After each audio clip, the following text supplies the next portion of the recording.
Meg Griffin might look like the weakest link in the Griffin family household. After all, she's always being bullied, ignored, and emotionally demolished on a daily schedule. But that image is a scam. Because when Meg changes, it isn't healing anymore. Now it's hostility.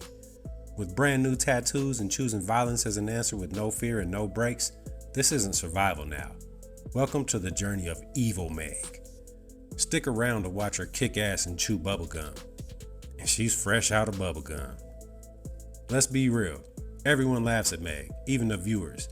She's the ultimate punchline, the background noise, and the human emotional dumpster. But pause right there, because when did she stop being sad and start being scary? This isn't a glow-up arc, it's a snap arc. And y'all watched it happen in Family Guy without even clocking it. Oh, Meg, the one character everyone laughs at? Literally? But the thing is, she's not just unlucky. She's designed this way. Think about it. Everyone else in the Griffin house gets flaws, quirks, and their own personality arcs. Peter's an idiot. Hilarious. Lois has mood swings. Hello, drama mama. Chris is dumb. Yeah, we get that. But Meg, all she gets is humiliation on tap, 24/7 with no pause button. She's pretty much the family punching bag, and the human Velcro for every awful thing that happens in Quahog. Because let's check the boxes. Social isolation, check. Constant clowning, check.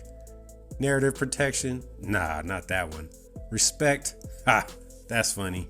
And let's be honest, they don't even try to be subtle. Every verbal humiliation is scripted and every insult is programmed in their veins. She exists so the house doesn't implode. I mean, all that chaos needs a vent, and that vent is Meg.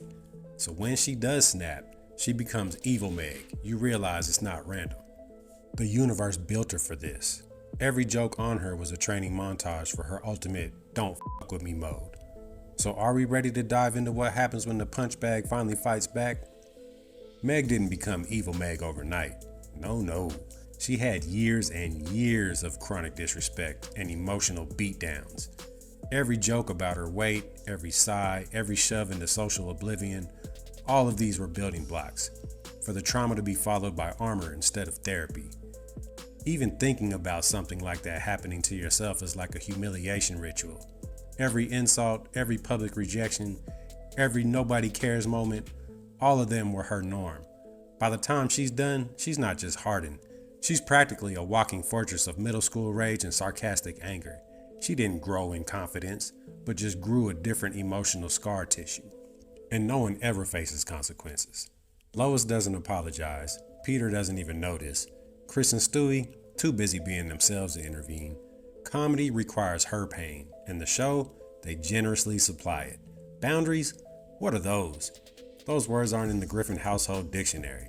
So while you're laughing at yet another Meg meltdown, just remember, this isn't just a joke. It's slow motion conditioning. By the time jail, tattoos, and fists come into play, the groundwork is complete. She's not fragile now. She's ready and pissed. So, are we ready for the transformation? And here's when things get wild. Meg goes to jail. Yes, the Meg we've all spent decades pitying, and comes out unrecognizable.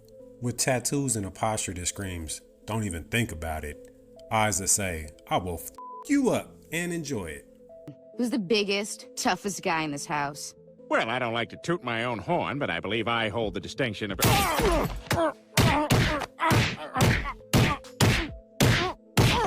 With her aggression levels maxed out and fearlessness off the charts, let's welcome Evil Meg. Anyone in her path faces immediate consequences. A look, a word, a minor inconvenience, and boom, there's no hesitation and definitely no apology. This isn't confidence or standing up for yourself. This is just feral energy in human form. She didn't just reform or learn how to cope. She recalibrated with street firmware installed. Evil Meg has zero chill and a personal rule book that reads, if you annoy me, expect violence. By the time Evil Meg strolls back into Quahog, she's full of narrative disruption. You laugh because it's absurd, but also fear because it's Meg. She didn't heal or transform into a better person. She upgraded, and now every single person who underestimated her before, it's their turn to be the punchline. Want more chaotic breakdowns like this? Hit that subscribe button because we're only going to be diving even deeper. By now, it's obvious that violence isn't just a tool for Evil Meg, it's her whole identity. You insult her, she doesn't sigh, she swings. You block her path, she's serving uppercut sandwiches. Fear has replaced humiliation, presence has replaced invisibility, and emotional vulnerability deleted. She's pure physical authority now, a walking, talking, punching force of nature. In the Griffin house, where she used to be the designated stress ball, Meg now demands respect through intimidation. She doesn't negotiate, explain, or even ask. She straight up delivers. And somehow, that makes everyone else pause, even Peter, Lois, and yes, also Brian. Because for once, no one wants to be the punchline. This arc is a whole new operating system. Meg 2.0, now with built-in combat routines and zero tolerance for idiots. Every glance, every move, every moment screams that you will regret underestimating me. But guys, mocking energy aside, it's hilarious. You can't help but laugh at the absurdity of the formerly meek Meg turned into a thug-life street terror. Uppercuts over apologies, jabs over arguments, and a permanent aura of, don't fuck with me. Violence isn't a hobby anymore. It's her signature and her brand. She's not a character in need of sympathy. She's a force and a villain. And she definitely doesn't care if you get it or not. And most importantly, Evil Meg isn't crazy. She's adaptively brilliant. All those years as the family joke, that wasn't just humiliation. That was a psychological training montage. Learned helplessness? Nah. She has learned aggression. Every insult, every shove, every eye roll taught her one thing, that the only way to survive is to flip the script. She stopped asking for love, approval, or validation. Belonging became irrelevant. Instead, she learned to crave control, dominance, and fear-based respect. Meg isn't trying to be nice anymore. She's calculating, efficient, and terrifying. She doesn't negotiate or debate. The emotional shutdown isn't a flaw. It's her armor, superpower, and now her operating system. Her psychology is simple. The people who used to bully her now think twice. Every glance she gives, every step she takes, every hello carries a threat. And yes, it's hilarious watching the formerly humble Meg become the apex predator of Quahog. Because the trauma didn't break her, it upgraded her. Remember the Meg who cried when Peter yelled? Yeah, forget her. The family didn't just fail to protect her, they did a 180 on her. Years of ridicule, neglect, and straight up abuse didn't make her break. They had accidentally developed a weapon. Now the dynamic flips. Fear replaces mockery, distance replaces dominance, and every Griffin who once laughed at her awkwardness now steps lightly around her. Watch closely because this isn't just your usual funny chaos. It's poetic irony served with a side of uppercut. The house doesn't just respect Meg, it now fears her. And yes, that is also absolutely hilarious. Meg started as the classic joke character, her face filled with big glasses and a beanie filled with insecurity and zero respect.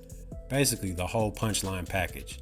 Most shows would turn that into a healing arc with therapy, self-love montages, or even friends supporting her. It would all be rainbows and sunshine, which is cute and wholesome but also predictable. So put that idea on pause. Because Meg, she didn't go soft nor did she become wise. She wasn't even likable. All she chose was to become dangerous, aggressive, and utterly done with everyone's bullshit. Every humiliation stacked like bricks, and now she's a mansion of menace. And the reason this whole arc works is simple, because it's the perfect subversion. We laugh at her because of her past suffering, but we also respect the chaos she unleashes. It's all about the typical but loved power, revenge, fear fantasy, and control fantasy, all wrapped into one hardened bundle of uppercuts. Most shows take abuse and show recovery, but Family Guy says abuse and shows a threat. And somehow it's hilarious, because Meg doesn't just get an arc, she gets a weaponized narrative. She's the only character whose evolution doubles as slapstick and villain origin story. And reality is that Evil Meg isn't scary because she woke up one morning and decided, I'm gonna be a villain. Nah, she's terrifying because she stopped giving a single fuck. Most people villainize characters for rage, revenge, or some melodramatic betrayal. But Meg, she's not rage driven, she's apathy driven. All she has left in her is exhaustion. She doesn't plot elaborate schemes or monologue about justice, she just doesn't care. And somehow, that is infinitely worse. Every punch, every glare, Every get out of my way moment isn't born from evil intent. It's born from not having the energy to care about rules, consequences, or your fragile egos. She doesn't need to hurt people to be a threat, because the moment her evil self steps in, fear spreads. And apathy hits differently when combined with jail tattoos, feral energy, and fists of chaos. Congratulations, you've got a terrifying cocktail disguised as the daughter nobody respected for decades. This isn't just comedy. It's don't mess with the girl who's done energy in its purest, most sarcastic, and fully unhinged form. Meg Griffin didn't become powerful, she was just done. Done being the joke, the unofficial target, or the emotional landfill of the house. So this isn't even a redemption arc, because there's no growth or healing. It's just more chaos with character development. But what do you think? If Meg snapped this hard, what's stopping the rest of the Griffins from turning lethal? Let me know what you think. And if you want to continue your Family Guy streak, check out our video where we're counting every single time Peter should have died. And trust me, the list is terrifyingly hilarious.